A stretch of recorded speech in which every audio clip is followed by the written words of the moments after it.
here because the U.S. government cannot possibly believe that this is sustainable. My dear, they know it's not sustainable. All of this is on purpose. The government is intentionally destroying our ability to self-sustain. And the reason I know that is this isn't the first time this has happened in history. This is the goal of any liberal government. Their goal is to make the citizens of this country as dependent on the government as possible. You know what happens when the citizens of a country can self-sustain? They don't let the government do what they want. The more the American people are able to succeed without the help of the government, the less power the government has. Like, this shit is not by accident. Like, do you know right now that the Fed is intentionally keeping rates high? And they are doing that to make things more expensive. They are literally keeping the rates high so people can't afford shit. And they're claiming they're trying to do it to control inflation, but it's not working. But they're continuing to do it anyway. Like, you have to understand that the Democrats don't want the American people to be able to take care of themselves. Like, all you have to do is look at any policy our government has passed while under Democrat control. It's always social programs. It's always programs to give money to people or to give resources to people. And the cost of all these programs is always deferred for decades after, so that people can enjoy the short-term benefits of a program we can't actually afford, get addicted to those benefits, become reliant on those benefits, and then 10 years from now, when those Democrats are no longer in power, they get to blame Republicans for not funding those programs, even though they knew when they created the program that it was unaffordable down the line. You could see this in every Democrat-controlled state. Like, you can see it in California,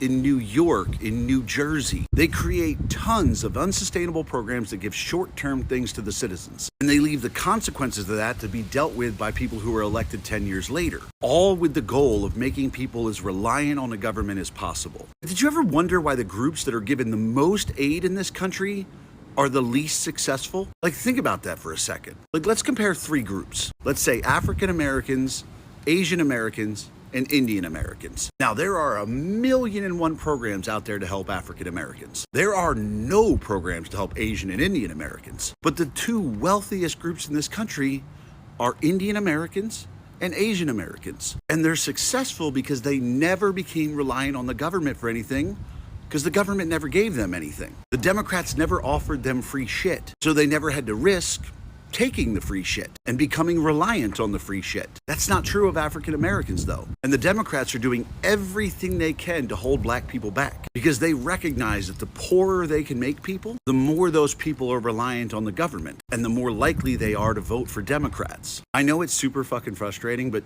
my dear, recognize that this is 100% intentional.